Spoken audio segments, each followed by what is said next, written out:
Anastasia Chatzka. I'm a fashion designer, pattern maker, and sewing educator, and I'm so happy you're here sewing along with me today.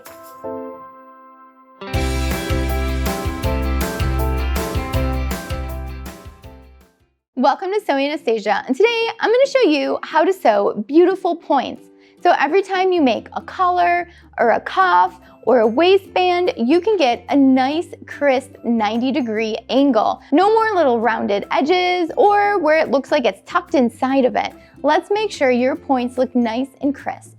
If you're not already a subscriber to Sewing Anastasia, make sure you hit that notification bell so you know when all the new videos come out. Putting out 2 videos a week right now, so much sewing content for you. And if you're already following along, thank you so much. And don't forget, I also teach those sewing classes in my design studio in Chicago, Illinois, in person or virtually, so check those out at sewinganastasia.com. For this demo, I'm going to be sewing up a mock cuff.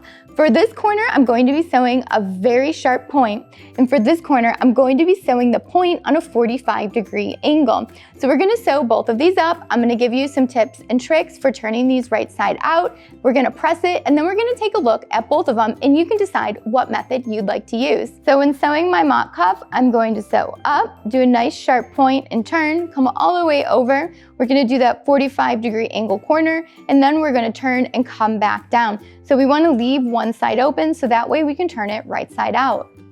So let's go over to the sewing machine and sew this up. Okay, so I'm starting at the bottom of my cuff. I'm gonna make sure that I'm back stitching, and now I'm just gonna continue my regular stitch all the way down to the corner.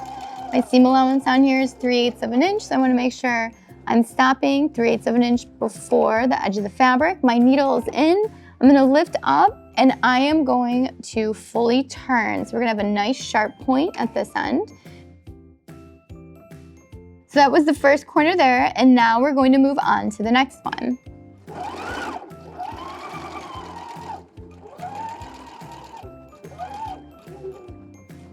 So now when you get to the point where you're ready to turn for this one, you are going to leave your needle in, lift up your foot, turn it on a 45-degree angle, and do 1 stitch, and then leave your needle in, lift up your foot, and give it a turn again.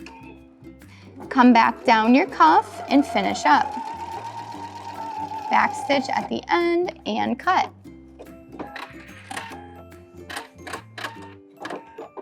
Now that we have both of those corners sewn up, let's take a look at them. So that first corner I sewed has a very sharp 90-degree angle with the stitches here at the corner. The second corner that we did has 1 stitch at the corner that's on a 45-degree angle.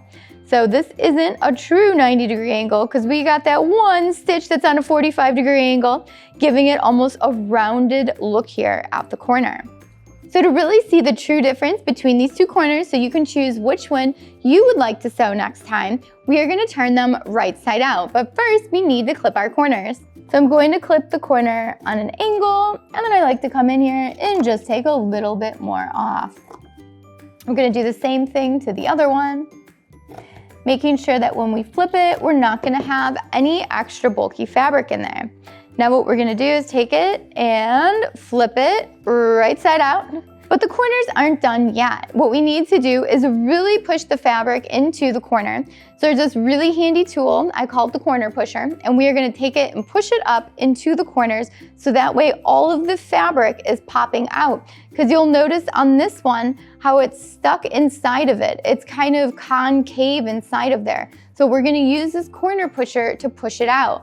So we are going to push this out, and now you can actually see the edge of our seam there. It's no longer tucked inside of it. Now let's do our other corner. There we go.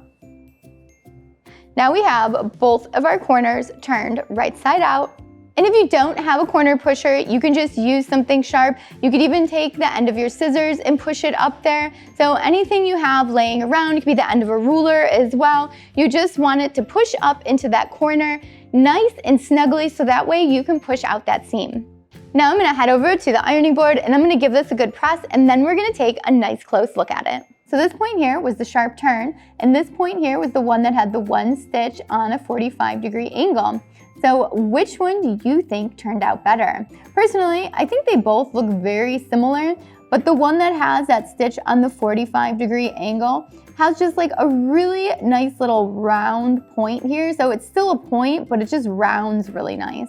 So both of these methods work great for creating points. It's really a personal preference for you. You might be wondering, why use one over the other? Well, the one that has the stitches on the 45-degree angle is great for really thick, bulky fabrics, because think about it, if you had a really heavy, thick wool, you are never going to get it to look like this perfect little point, no matter how close you cut it to that seam allowance, because the fabric is so thick. So to make it look like a nice point, you can do even 2 stitches on a 45-degree angle, so that way when you turn it right side out, it still looks like a really nice corner. But for most projects, the 90-degree angle is gonna work just fine. Just make sure you're clipping your corners and using something to push out your corner, so that way it looks nice and crisp. Thanks so much for watching Sewing Anastasia today. If you have any questions on sewing corners and points, let me know. I'd be really happy to answer them for you.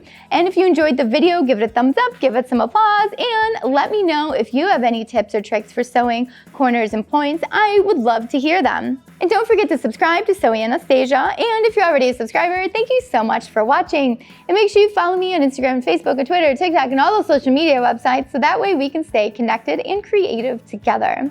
Thanks so much for watching. Bye.